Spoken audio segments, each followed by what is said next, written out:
எல்லாரையும் அவள் எடுப்பா. ஒரு பெரிய விவசாயி ஒருத்தர் தோட்டம் வழியா போனாரு. அவங்க கையில நிறைய விதைகள்.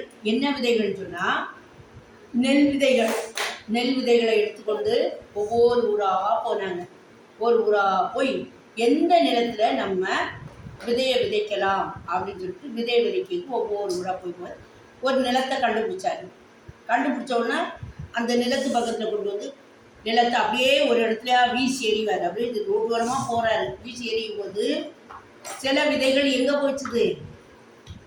சில விதைகள் முட்புதர் அங்கங்கே செடி செடியாக நின்றுது. அந்த புதருக்குள்ள கொஞ்சம் விதைகள் விழுந்தது.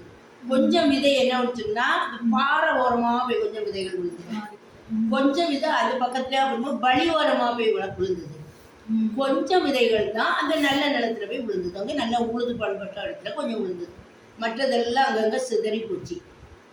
பாறையில் விழுந்தது, அடுத்தது அந்த ரோடு ஓரமாக விழுந்தது, முட்புதர்களில் விழுந்தது, செடி ஓரமாக விழுந்தது, இப்படி எல்லா இடமா விழுந்தது. கடைசி எல்லாம் விழுந்து கொஞ்சம் வளர்ந்து எல்லாம் வரணியானும் இந்த முட்புதரில் இருந்தது கொஞ்சம் ட்ரை பண்ணுனா அந்த முட்புதர் எல்லாம் சேர்ந்து அந்த விதைகளை என்ன பண்ணிடும்? அழிச்சிடும், வளர விடாது. ஆமாம், அப்படி போச்சு. இந்த பாறை ஓரம் விழுந்தது, இந்த பாறையெல்லாம் வந்து இப்படி பிடிச்சிக்கிட்டு வளர விடையில. வழியோரம் வந்து மனுஷன் நடந்த இடம் புண்ணு கொடுக்காதுன்னு சொன்னது போல மனுஷன் நடக்க நடக்க எல்லா விதைகளும் அப்படியே மிதிச்சு மிதிச்சு போச்சு. ஒரு சில விதைகள் மட்டும்தான் எங்க போய் விழுந்தது? நல்ல நிலத்துல போய் விழுந்தது. அப்ப நல்ல நிலத்துல விழுந்தது மட்டும்தான் என்ன செஞ்சது? 30 மடங்கு 60 மடங்கு 100 மடங்கு பலன் கொடுத்தது. அதுலயும் நல்ல விதத்திலையும் நல்ல நிலத்துல விழுந்த விதைகளும் ஒரு சில இதெல்லாம் கொஞ்சம் கொஞ்சம் பலனாக தான் கொடுத்தது. ஆனால் முழுமையாகவும் 100 மடங்கு கொடுத்தது அந்த நல்ல நிலத்துல உள்ள விதைகள். அப்ப இதுல இருந்து என்ன தெரியுது? யாருக்கா சொல்ல முடியுமா? என்னன்னா கடவுளும் மனுஷரும் நான் வரேன், ஆசிரியர் வராங்க, பெரியவங்க வராங்க, கோயிலுக்கு போறோம், அங்க நிறைய அறிவுரை கிடைக்கும், பைபிளை வாசிக்கும், எவ்வளவோ ஜெபிக்கும், எல்லாம் இருக்கும். ஆனா எல்லாமே நம்ம மனசுக்குள்ள பதியல. சிலது எப்படி வளரும்? பாறை உரமா போயிருமோ, அது வளராது. சிலது வழிவரமாக போகுது, அதுவும் வீசி போகுது. நம்மளும் எப்படி வாழ்ந்துட்டு இருக்கோம் யோசிங்க.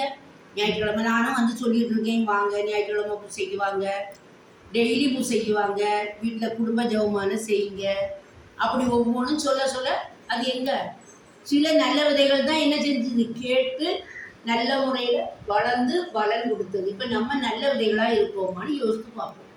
நல்ல விதைகளாக விழுந்து நம்ம வீட்டில் தண்டோட குடும்ப ஜெபமாலை செய்து நேரம் கிடைக்கும் போதெல்லாம் கோயிலில் போய் ஜெபம் பண்ணி, புதன்கிழமையாவது அட்லீஸ்ட் நம்ம கோயிலுக்கு வந்து ஜெபம் பண்ணி நல்ல முறையில் வாழறதுக்கு முயற்சி செய்யவங்க பலன் கொடுக்கும். எத்தனை மடங்கு? 30 மடங்கு 60 மடங்கு 100 மடங்கு பலன் கொடுக்கலாம். அப்போ கடவுளுடைய வாழ்வில் நம்ம பலன் கொடுக்கணும்னா நான் சொன்னது போல் கோவிலுக்கு வாங்க, வீட்டில் குடும்ப ஜெபமாலை செய்வோம், திருவிழியத்தை படிப்போம், எல்லாத்தையும் செய்வோமா? நம்ம எல்லாருமே 100 மடங்கு பலன் கொடுக்கக்கூடியவங்களாக வாழ்வதற்கு முயற்சி செய்வோம்.